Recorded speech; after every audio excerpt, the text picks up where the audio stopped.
Salam alaikum. Aujourd'hui, c'est une vidéo qui va parler de la science, d'une science cachée. C'est une science des mots et des nombres. Cette science montre que dans un mot cache d'autres mots. Bismillahirrahmanirrahim. Salam alaikum. Chose que j'ai oublié de vous dire.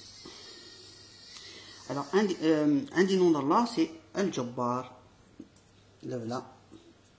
Et en arabe, c'est écrit Alif Lam Jim Ba Alif Ra, qui donne par ordre alphabétique le 1, le 23e lettre de l'alphabet, 5, le 2, le 1 et le 10.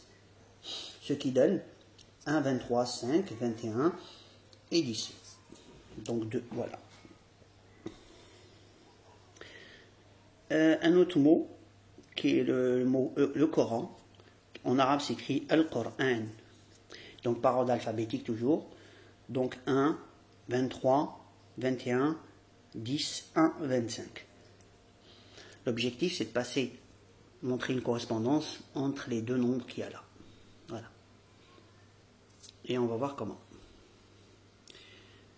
On commence par, on peut aller d'un sens ou dans l'autre, donc ce qui va suivre. Al-Jabbar, qui est le nom d'Allah, en mettant le 1 à côté, qui est pour l'unicité d'Allah. Et on avait tout à l'heure le nombre d'Al-Jabbar qui était celui-là. On le voit ici. Voilà. Donc 1, 23, 5, le 2, le 1 et le 10. Voilà. Ça arrive jusque-là. Et le 1 de l'unicité d'Allah. Alif, Lam, Jim, Ba, Alif, Ra. J'ai repris l'ordre alphabétique. L'alphabet est quoi? Il est composé. Ensuite, on reprend ce nombre, et chaque nombre on le transforme en binaire. Donc binaire, c'est 0 et 1. Ce qu'on utilise dans l'électronique, des trucs très simples, et en informatique. Donc le 1 c'est 1, le 2 on le représente par 10, le 2 représente par 10, le 3 c'est 13, c'est un 11, pardon, le 5 c'est 101, le 2 c'est représenté par un 10, et le 1 c'est 1, et le 10 est représenté par 10, donc c'est-à-dire c'est 1010. Et le 1 par 1, ben, ce nombre, ça représente, c'est un nombre binaire qui est ce qui cache, c'est déjà ce mot, avec le 1 qu'on a remis ici. Par contre, si on recompose différemment, donc on le voit en bas, on garde les 3, donc le 1, le 2, le 3. Et ici, on voit bien apparaître, on prend le 10 qui est représenté, le 2, ça c'est en binaire, là c'est en décimal. Le 1, on garde le 1. Ensuite ici, on garde le 10, c'est-à-dire qu'en fait on écrit 10 comme il est. Le 1, on le laisse comme il est. Par contre, on transforme ce qui est là, le 10, on écrit 2, parce que 10 en binaire, là, ça s'écrit 2 en décimal. 105 représente 5 en décimale.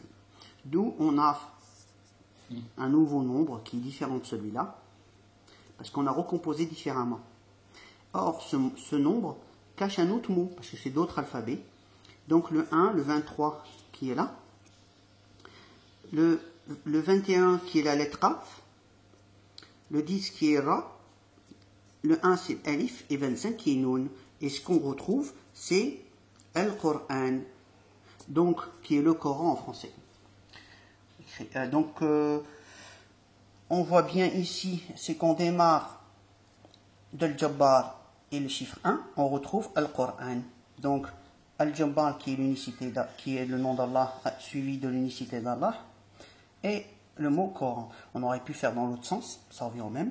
Donc quand on dit Coran, ce qui est caché déjà, le mot Al-Jabbar est 1. Voilà donc l'objectif de cette vidéo, c'est de vous montrer qu'il y a une science des noms cachés par des nombres. Il suffit de décortiquer ça avec l'aide d'Allah, Inch'Allah. On en saura plus, Inch'Allah. Et pour Al-Jabbar, sur ce qu'on dit, c'est celui qui domine et contraint, le contraignant, le réducteur. Rien ne se passe dans son règne sans qu'il le veuille. Conclusion, le Coran, il nous l'a imposé, et c'est ses lois. Donc c'est les lois coraniques qu'on doit utiliser dans notre vie, et la preuve est dans le mot. Ensuite, ce que je vous dire, j'espère faire d'autres vidéos dans ce style. Je vous remercie. Ceci c'est pour la science cachée des mots et des noms d'Allah. Je vous remercie. À la prochaine vidéo. Alaykoum salam wa rahmatullah.